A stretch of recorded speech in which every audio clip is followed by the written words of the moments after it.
At the 18th Junior Martial Arts Competition, a teenager named Johnny stood out, displaying his skills with remarkable fluidity, drawing cheers from the crowd. This exceptional martial arts talent, like any ordinary child, also hoped for his father's presence. He progressed through the competition. He finally waited for his father Lee in the finals. Under the spotlight, Johnny focused wholeheartedly on the competition, completely unaware that his father was caught up in a brawl nearby. It turns out that Lee arrived late because he was tasked by his boss to deal with a group selling fake passports. However, Lee didn't actually intend to make a deal. Skilled in martial arts, he held his ground against the group, not only defeating them but also capturing the person his boss sought. However, Lee didn't anticipate the group pursuing them to the competition venue. Even though they were prepared, it was challenging for them to reclaim the person from Lee. Lee chased several fleeing individuals to the fly loft of the venue, and at that moment, Johnny also emerged victorious in the championship.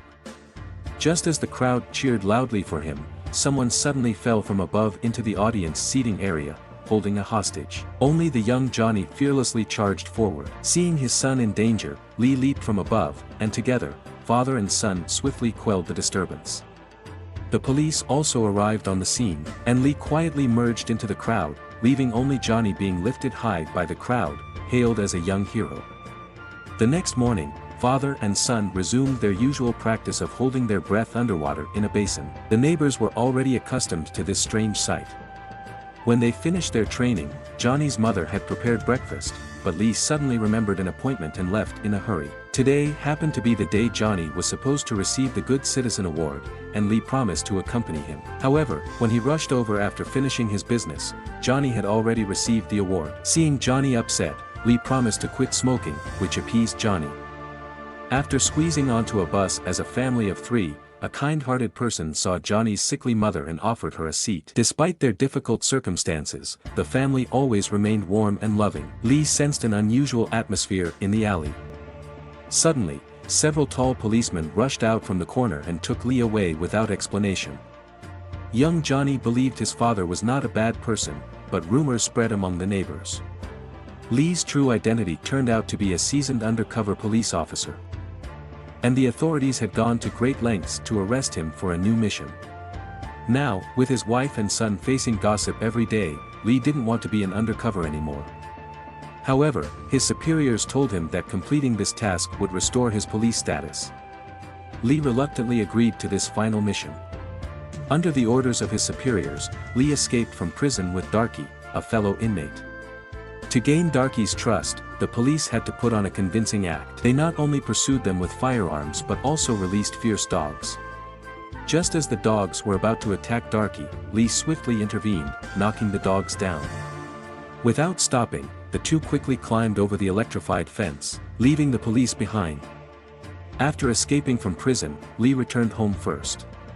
It was late at night, and his wife was fast asleep. Not wanting to wake her, Lee quietly exchanged a few words with Johnny. He told him that he had to leave home for a while, instructing Johnny to take care of his mother, not to ask where he was going or when he would return, only saying that he would send money home once he arrived at his destination. Darkie was worried that Johnny would cry at their parting, but Johnny said he wouldn't cry. Seeing the sensible child before him, Darkie completely let down his guard against Lee and even took off his ring, which he regarded as a talisman, and gave it to Johnny. What happened next was all within Lee's expectations. Darkie, who knew him inside out, had long considered him as his brother. Not only did he take him back to Hong Kong, but he also generously extended his help and quickly introduced Lee to his big brother, Ringo. It turned out there was a transaction scheduled for tomorrow. Ringo asked his subordinates if there was a way to obtain the goods without paying.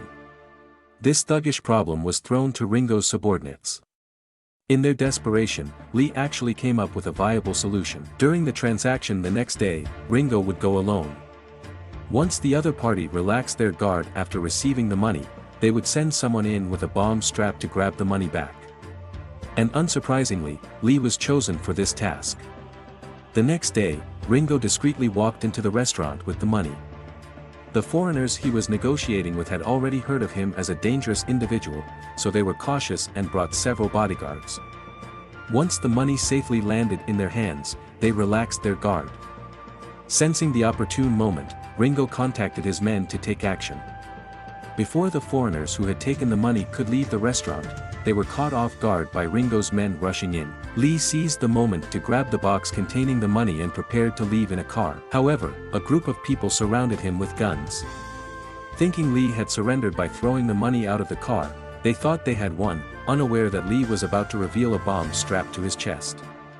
They were forced to drop their guns when threatened by Lee. Among the fleeing customers, there was a woman who remained particularly calm. She calmly directed the customers to hide and coordinated with a police officer while Lee confronted the other party. Lee was shot in the shoulder and dropped the bomb strapped to him. With the threat of the bomb gone, the situation once again spiraled out of control. Fortunately, Lee managed to deal with several people in time and safely retrieved the money. However, at this moment, the police arrived and surrounded the place.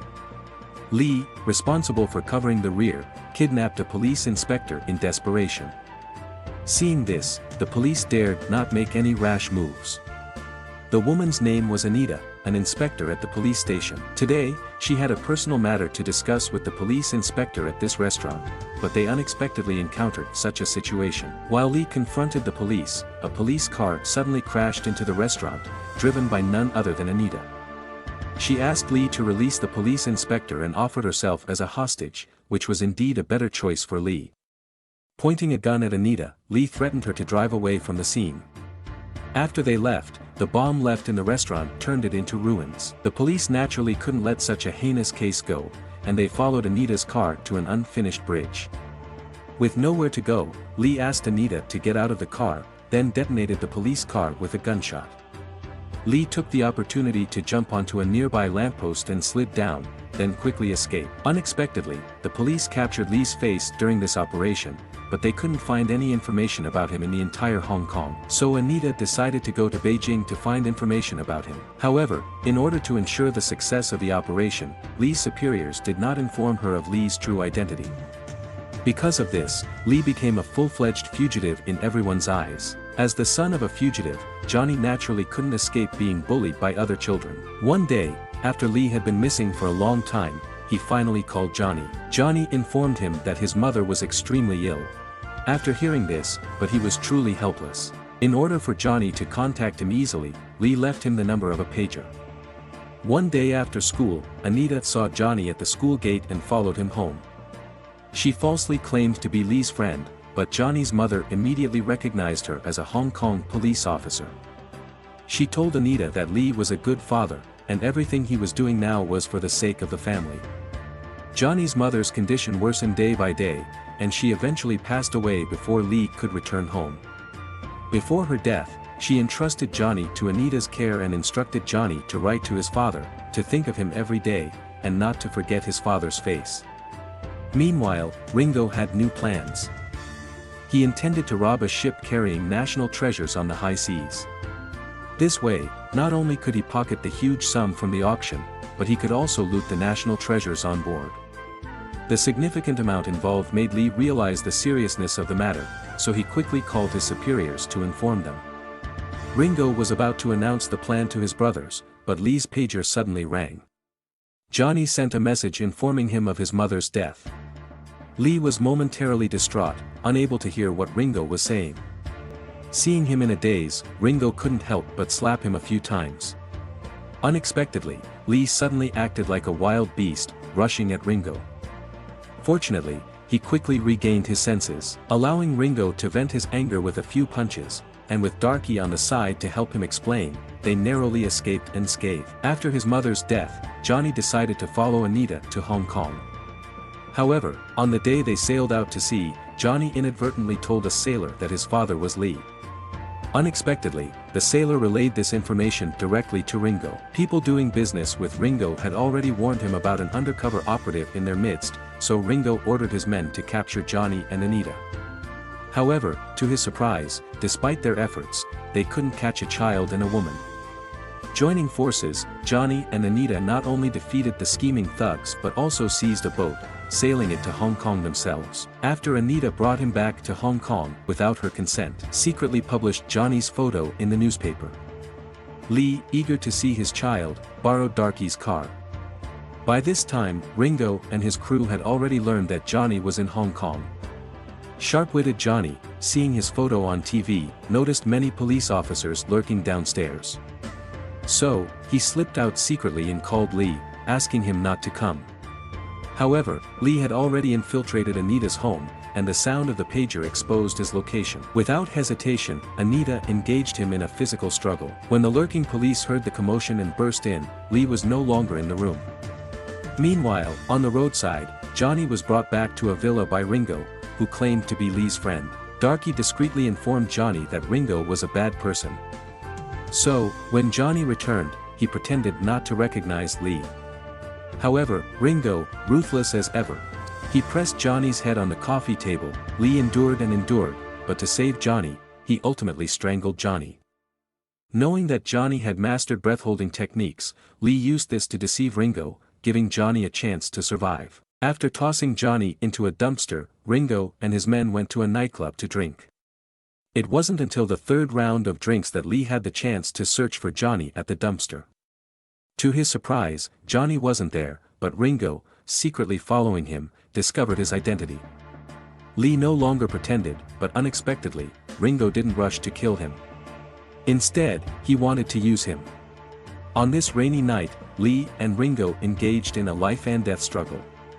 Just as things became dire, Anita timely appeared and saved him. Meanwhile, the missing Johnny was actually hidden by the kind-hearted Darkie on a small boat.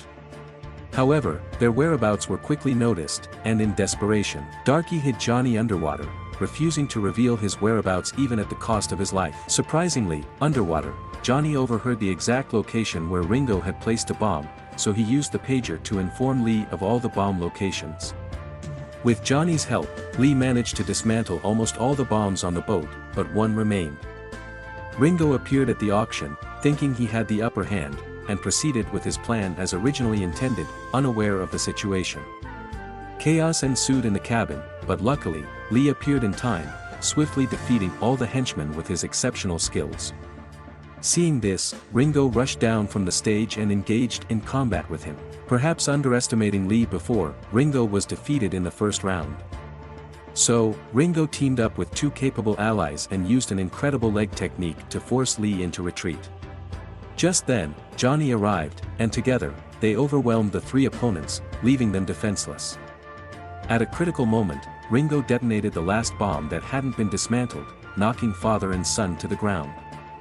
Anita arrived with her gun just in time, but Ringo, seizing Johnny, threatened to strangle him if she took another step forward. However, Johnny looked at Lee, clearly urging him to take action.